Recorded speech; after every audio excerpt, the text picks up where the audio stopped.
Hi dear students, welcome to RACE. നമ്മൾ ഇന്നേ moving charges and magnetism എന്ന ചാപ്റ്ററിലെ വളരെ ഇമ്പോർട്ടൻ്റ് ആയിട്ടുള്ള ഒരു ചെറിയൊരു കൺസെപ്റ്റ് പഠിക്കുക. അതായത് നിങ്ങൾക്കറിയാം ആംബിയർ സർക്യൂട്ട് ലോ പ്രകാരം നമ്മളൊരു infinite long straight current carrying കണ്ടക്ടറിൻ്റെ ഇക്വേഷൻ ഡിറൈവ് ചെയ്തിട്ടുണ്ടല്ലോ. ഇപ്പോൾ സപ്പോസ് നിങ്ങൾക്ക് ഇപ്പം ഇങ്ങനെ തരികയാണ് ഇൻഫിനിറ്റ് ലോങ് ആയിട്ടുള്ള ഒരു സ്ട്രെയിറ്റ് കറണ്ട് ക്യാരിങ് കണ്ടക്ടർ ഉണ്ടെന്ന് വിചാരിക്കുക. So this straight current carrying conductor carries a current of I. അങ്ങനെയെങ്കിൽ ഈ സ്ട്രെയിറ്റ് കണ്ടക്ടറിൽ നിന്നും r ഡിസ്റ്റൻസിൽ ഉള്ളൊരു മാഗ്നറ്റിക് ഫീൽഡ് നിങ്ങളോട് കാണാൻ പറഞ്ഞാൽ യെസ് നിങ്ങൾ യൂസ് ചെയ്യുന്ന ഇക്വേഷൻ ആയിരിക്കും μ0I/2πr. ഇതെല്ലാവർക്കും അറിയുന്നതാണ്. പക്ഷേ നമുക്ക് നീറ്റ് എക്സാമിന് പലപ്പോഴായിട്ട് ഈ ഒരു കൺസെപ്റ്റിൽ നിന്നും ബേസ് ചെയ്തുകൊണ്ട് നമുക്ക് രണ്ട് രീതിയിലുള്ള ക്വസ്റ്റ്യൻസ് പലപ്പോഴും കാണാം. അതിലൊന്നാണ് magnetic field due to a long hollow cylindrical wire and also എങ്ങനെയുള്ള കണ്ടക്റ്റിംഗ് ആൻഡ് ഹോളോ, രണ്ടെണ്ണം. ഒന്ന് ഹോളോ കണ്ടക്റ്റിംഗ് വയർ, മറ്റൊന്ന് എങ്ങനെയുള്ളതാണ് a cylindrical solid current carrying wire. അപ്പോൾ ഇത് രണ്ടും പ്രൊഡ്യൂസ് ചെയ്യുന്ന മാഗ്നറ്റിക് ഫീൽഡിന് ചെറിയ ഡിഫറൻസ് ഉണ്ട്. ആ ഡിഫറൻസ് ബേസ് ചെയ്തിട്ട് രണ്ട് ഗ്രാഫുകൾ, ഈ ഗ്രാഫുകൾ എന്താണെന്ന് നമുക്ക് പെട്ടെന്ന് അങ്ങ് മനസ്സിലാക്കാം. ഓക്കെ, നോക്കിക്കോളൂ. അപ്പോൾ നിങ്ങൾക്ക് ഇങ്ങനെ ഒരു സിറ്റുവേഷൻ തരികയാണ്. സപ്പോസ് നിങ്ങൾക്ക് തന്നിരിക്കുന്നു A hollow conducting wire of infinite length. അപ്പോൾ ഇത് ആക്ച്വലി ഇൻഫിനൈറ്റ് ലെങ്ത് ആണ്. അപ്പോൾ ഇൻഫിനൈറ്റ് ലെങ്ത് ആയിട്ടുള്ള ഒരു വയറാണ്. അപ്പോൾ ഇതിൻ്റെ സെൻറ്ററിലൂടെ ഞാനൊരു ലൈൻ വരയ്ക്കുന്നു. So this is called the axis. അങ്ങനെയെങ്കിൽ ഇതിൻ്റെ റേഡിയസ് ആണ് എ. സോ ഞാൻ ആദ്യം ഒരു പോയിന്റ് കൺസിഡർ ചെയ്യാണ്. ഞാനൊരു പോയിന്റ് ഇവിടെ കൺസിഡർ ചെയ്തു. And this carries A current I. അപ്പോൾ ഇതൊരു ഹോളോ കണ്ടക്ടർ ആയതുകൊണ്ടുള്ള പ്രത്യേകത എന്താ? ഒരു ഹോളോ കണ്ടക്ടർ ആയതുകൊണ്ട് നമ്മൾ അപ്ലൈ ചെയ്ത current passes only through the surface. ഇൻസൈഡിൽ എന്തുണ്ടാവില്ല? കറണ്ട് ഉണ്ടാവില്ല. സോ നിങ്ങൾ ഇവിടെ ഒരു പോയിന്റ് കൺസിഡർ ചെയ്ത് കഴിഞ്ഞാൽ ഇതിൻ്റെ ആക്സിസിൽ നിന്നും r ഡിസ്റ്റൻസിൽ ആണ് എങ്കിൽ നമുക്ക് കേസ് ഇങ്ങനെ എടുത്തൂടെ, r ഗ്രേറ്റർ ദാൻ a എന്ന് എടുത്തൂടെ. അപ്പോൾ r ഗ്രേറ്റർ ദാൻ a എന്ന് എടുത്തു കഴിഞ്ഞാൽ ദ പോയിന്റ് ഈസ് ഔട്ട്സൈഡ് ആണ്. അപ്പോൾ നമ്മളിവിടെ ഒരു ആംബിയറിയൻ ലൂപ്പൊക്കെ വരച്ച് കഴിഞ്ഞാൽ നിങ്ങൾക്ക് കാണാൻ പറ്റും അതിൻ്റെ അകത്തൂടെ ഒരു I കറണ്ട് ഫ്ലോ ചെയ്യുന്നുണ്ടെന്നും. And finally we will get the equation B equal to μ0I divided by 2πr. So which shows that B is inversely proportional to R. സംശയമുണ്ടോ ആർക്കെങ്കിലും? ഓക്കെ അല്ലേ? റെഡി. അങ്ങനെയെങ്കിൽ നമ്മൾ രണ്ടാമത്തെ പോയിന്റ് എടുക്കുന്നു. That is R is equal to A. So what is the meaning of R is equal to A? നമ്മൾ consider ചെയ്ത hollow current carrying കണ്ടക്ടറിന്റെ സർഫസിലുള്ള point. അപ്പോൾ നമുക്ക് എന്താ കിട്ടുക?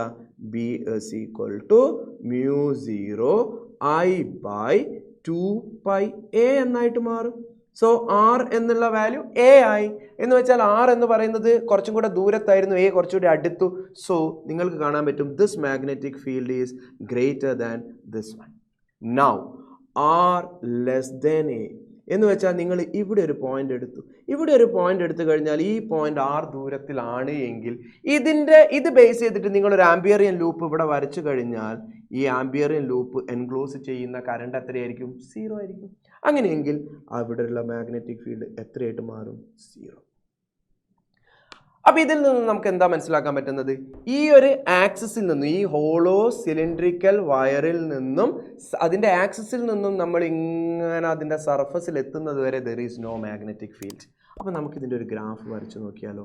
ഇതിൻ്റെ ഒരു graph variation of B with distance വരച്ച് നോക്കിയാൽ നിങ്ങൾക്ക് കാണാൻ പറ്റും this is a centre, that is this axis. ആക്സിസിൽ മാഗ്നറ്റിക് ഫീൽഡ് ഒന്നുമില്ല. ആക്സിസിൽ നിന്നും നിങ്ങൾ ഇങ്ങനെ പോയിട്ട് R ഈക്വൽ ടു A വരെ എത്തി എന്ന് വെച്ചാൽ സർഫസിലെത്തി. അവിടെ വരെ നോ മാഗ്നറ്റിക് ഫീൽഡ്. പക്ഷേ സർഫസിൽ magnetic field is maximum.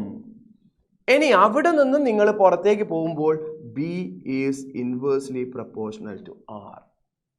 So this is the graph of variation of magnetic field with distance in the case of a thin hollow conducting current carrying wire.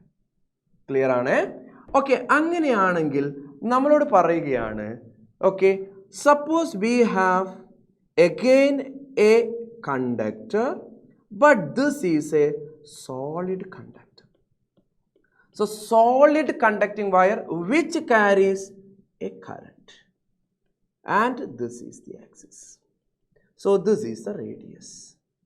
ഇവിടെയാണ് മക്കളെ ശ്രദ്ധിക്കേണ്ടത്. അപ്പോൾ ഹോളോ അല്ല solid conducting wire ആണെങ്കിൽ, മക്കൾ ശ്രദ്ധിക്കേണ്ട ഒരു കാര്യം എന്താണെന്ന് വെച്ചാൽ, നമ്മൾ അപ്ലൈ ചെയ്ത കറണ്ടിന് അതിൻ്റെ ഉള്ളിലൂടെയും പോകാനുള്ള സൗകര്യമുണ്ട്, മെറ്റീരിയൽ അതിൻ്റെ ഉള്ളിലുണ്ട്. So the current is distributed over the entire volume. അപ്പം മൊത്തം സ്ഥലത്ത് കറണ്ട് എങ്ങനെ പോവാണ്? ഓൺലി ഔട്ടർ സർഫസിലല്ല ഉള്ളത്, ഉള്ളിലൂടെയൊക്കെ ഉണ്ട്. അപ്പോൾ നമ്മൾ എന്ത് ചെയ്യുകയാണ്? 3 പോയിന്റുകൾ എടുത്താൽ, ഫസ്റ്റ് ഞാൻ ഇവിടെ ഒരു പോയിന്റ് എടുത്തു, പി എന്ന് പറയുന്ന പോയിന്റ് എടുത്തു, which is at a distance of R.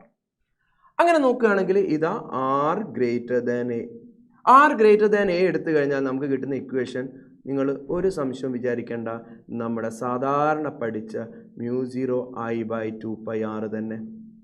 So B is inversely proportional to R. ഇനി സർഫസിലെത്തി, ആർ ഈക്വൽ ടു എ ആയി. ആയപ്പോഴോ B equal to μ0I divided by ആറിന് പകരം എ ആയി 2πa. So which is the maximum? So this one is the maximum value. കാരണം ഇനി നോക്കിക്കേ, ഇനി എന്തുകൊണ്ടാണ് ഇത് മാക്സിമം എന്ന് പറയാം. ഇനി നിങ്ങൾ ആർ ലെസ് ദാൻ എയിലെത്തി എന്ന് വെച്ചാൽ ഇവിടെയാണ് പോയിന്റ് ഉള്ളത് എന്ന് വെച്ചാൽ ഇതാ ഈ ഡിസ്റ്റൻസ് ഇവിടെ ആകുമ്പോൾ ഉണ്ടല്ലോ, ഇതിൻ്റെ ഡെറിവേഷനിലേക്ക് ഞാൻ പോകുന്നില്ല, നമുക്ക് കൺസെപ്റ്റ് പഠിച്ചു വെക്കാം. ഇതിൻ്റെ അകത്തും കറണ്ട് ഉള്ളത് കൊണ്ട് തന്നെ equation become B equal to μ0I into R divided by 2πa² എന്നായിട്ട് മാറും. So which means B is directly proportional to R. അപ്പം എന്തൊക്കെയാണ് പറയുന്നത്? ഒരു സോളിഡ് സിലിണ്ടറിക്കൽ വയർ ആണെങ്കിൽ, ഒരു സോളിഡ് ആയിട്ടുള്ളൊരു cylindrical wire which carries current ആണെങ്കിൽ മക്കളെ, അതിൻ്റെ ആക്സിസിലൂടെ നിങ്ങൾ ഒരു ലൈൻ എടുത്താൽ, എന്ന് വെച്ചാൽ ഈ ആക്സിസിൽ നിന്നും നിങ്ങൾ സർഫസിലേക്ക് പോകുന്നതിനനുസരിച്ച് മാഗ്നറ്റിക് ഫീൽഡ് കൂടി വരും. And on the surface it is maximum and outside it decreases 1/r relation. അപ്പോൾ നിങ്ങൾ അതിൻ്റെ ഗ്രാഫ് പ്ലോട്ട് ചെയ്ത് കഴിഞ്ഞാൽ the variation of B with R നിങ്ങൾ ചെയ്ത് കഴിഞ്ഞാൽ നിങ്ങൾക്ക് കാണാൻ പറ്റും, സെൻറ്ററിൽ നിന്നും ആർ ഈക്വൽ ടു എ ആവുന്നത് വരെ ഇതിങ്ങനെ കൂടിക്കൊണ്ടിരിക്കും, ലീനിയർ വേരിയേഷൻ ആയിരിക്കും. Then it decreases. കണ്ടോ, 2 ഗ്രാഫുകളാണ് മക്കൾ ഓർത്ത് വെക്കേണ്ടത്. ഒന്ന് ഈ ഗ്രാഫ്. ഇത് ബേസ് ചെയ്തിട്ടുണ്ടല്ലോ നമുക്ക് റീസെൻ്റ് ആയിട്ട് ക്വസ്റ്റ്യൻസ് വന്നിട്ടുണ്ട്. നോക്കിക്കോളൂ നിങ്ങൾ. 2022 നീറ്റ് 2022 ചോദിച്ച ക്വസ്റ്റ്യനാണ്. From Ampere circuit for a long straight wire of circular cross section carrying a steady long straight wire of circular cross section carrying a steady current. The variation of the magnetic field in the inside and outside of the region of the wire is. First statement എന്താ പറയുന്നത്? linearly increasing function of distance up to the boundary of the wire and then linearly decreasing for the outside region. തെറ്റാണ്. കാരണം linearly അല്ല decrease ചെയ്യുന്നത്, inversely proportion ആയിട്ടാണ് decrease ചെയ്യുന്നത്. ഒരിക്കലും നമ്മുടെ ഗ്രാഫ് ഇങ്ങനെ സ്ട്രെയിറ്റ് ആയിട്ടല്ല വന്നത്. അപ്പോൾ ഇത് എടുക്കാൻ പറ്റില്ല. അടുത്തത്, a linearly increasing function of distance R up to the boundary of the wire and then decreasing ones with 1/r dependence for the outside. Yes, ഇത് കറക്റ്റാണ്. കാരണം ഇതാ ഞാനിപ്പം വരച്ച ഗ്രാഫ് കണ്ടോ, സർഫസ് വരെ ലീനിയർലി ഇൻക്രീസിങ്, അതിനുശേഷം ഇറ്റ് ഈസ് 1/r ഡിപ്പെൻഡൻസ് ആണുള്ളത്. So the option 2 is our correct option. അപ്പം നോക്കിക്കേ, ഈ ഗ്രാഫ് അറിയാവുന്നവർക്ക് ഈസി ആയിട്ട് ചെയ്യാൻ പറ്റുന്നൊരു ക്വസ്റ്റൻ അല്ലേ ഇത്. മൂന്നാമത്തെ ഒന്ന് വായിച്ചു നോക്കാം നമുക്ക് വേണമെങ്കിൽ. Linearly decrease and function up to a boundary. അപ്പം തന്നെ നമുക്ക് തെറ്റി. ഓക്കെ, യൂണിഫോം ആൻഡ് റിമെയിൻസ്, അതും തെറ്റാണ്. അപ്പോൾ 2022 ഈ ചാപ്റ്ററിൽ നിന്ന് ചോദിച്ച ക്വസ്റ്റ്യൻ കണ്ടോ, വളരെ സിമ്പിളായിട്ടുള്ളൊരു ക്വസ്റ്റ്യനാണ് ചോദിച്ചത്. പക്ഷേ ഇത് ചെയ്യണമെങ്കിൽ നമ്മൾ കൺസെപ്റ്റ് ക്ലിയർ ആയിട്ട് മനസ്സിലാക്കി വെക്കണം. നെക്സ്റ്റ് ക്വസ്റ്റ്യൻ നോക്കിക്കോളൂ. 2021 ഇതേ കൺസെപ്റ്റാണ്. നിങ്ങൾ നോക്കിയേ, a thick current carrying cable of radius R carries a current I uniformly distributed across its cross section. The variation of magnetic field B due to the cable with the distance R from the axis. അപ്പം നമ്മളൊരു cable എന്ന് പറയുന്ന സമയത്ത് അത് ഒരു തിക്കായിട്ടുള്ള ഒരു conducting wire ആയിട്ടാണ് നമ്മൾ കൺസിഡർ ചെയ്യുന്നത്. അപ്പോൾ നമുക്കറിയാം അതിൻ്റെ സെൻറ്ററിൽ അത് 0 ആണെന്നും ദെൻ ഇതാണ് നമ്മുടെ ഗ്രാഫ് എന്നും. ക്ലിയർ അല്ലേ? യെസ്. അങ്ങനെയെങ്കിൽ നീറ്റ് 2019 കണ്ടോ, 19 വീണ്ടും. അപ്പൊ 19 വന്നു, 21, 22 ഒരേ കാര്യം റിപ്പീറ്റഡ് ആയിട്ടാണ് വരുന്നത്. Cylindrical conductor of radius R is carrying a constant current. The plot of the magnetic field of the field B with the distance D. അപ്പൊ ഇതും ഹോളോ അല്ല എന്നുള്ളത് നമുക്ക് ഉറപ്പിക്കാം. കാരണം സിലിണ്ട്രിക്കൽ കണ്ടക്ടർ ഓഫ് അങ്ങനെ പറഞ്ഞിട്ടുണ്ട് നമ്മളോട് കൃത്യമായിട്ട്. പിന്നെ ആ സമയത്ത് നമ്മൾ a cylindrical conductor of radius capital R, cylindrical conductor of radius R carrying a constant current. The plot of the magnitude of the magnetic field with distance from the centre and the conductor is correctly represented by the graph. അപ്പം നമ്മൾ ഏതെടുക്കേണ്ടി വരും? ഇതാ ഈ ഒരു 4th graph എടുക്കേണ്ടി വരും.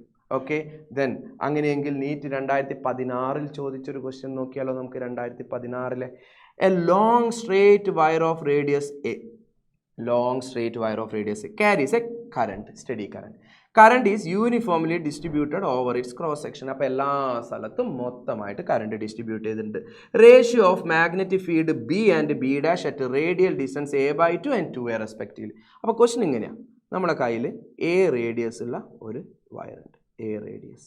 അപ്പോൾ ഈ എ റേഡിയസ് ഉള്ള വയറിൽ നിന്നും നിങ്ങൾ A/2 ഡിസ്റ്റൻസിലും 2A ഡിസ്റ്റൻസിലും ഉള്ള മാഗ്നറ്റിക് ഫീൽഡിൻ്റെ റേഷ്യോ കാണണം. അപ്പോൾ ആദ്യത്തേത് പറയുന്നത് ratio magnetic field B and B dash at A/2 അപ്പോൾ A/2 എന്ന് പറയുമ്പോൾ ഉള്ളിലാണല്ലോ. ഉള്ളിലുള്ള മാഗ്നറ്റിക് ഫീൽഡ് കാണാനുള്ള ഇക്വേഷൻ എന്താ എഴുതിയത്? μ0 I r/2πa². അപ്പോൾ നമുക്ക് നോക്കാം. μ0 I ഇൻറ്റു ആർ എന്ന് പറയുമ്പോൾ A/2 ഡിസ്റ്റൻസിലാണ്. അപ്പോൾ A/2 distance into 2π into A². അപ്പോൾ നോക്കിയാൽ ഈ എയും ക്യാൻസൽ ചെയ്ത് പോയി. അപ്പോൾ ടോട്ടൽ എത്ര വന്ന്? μ0 I/2 × 2 4πa.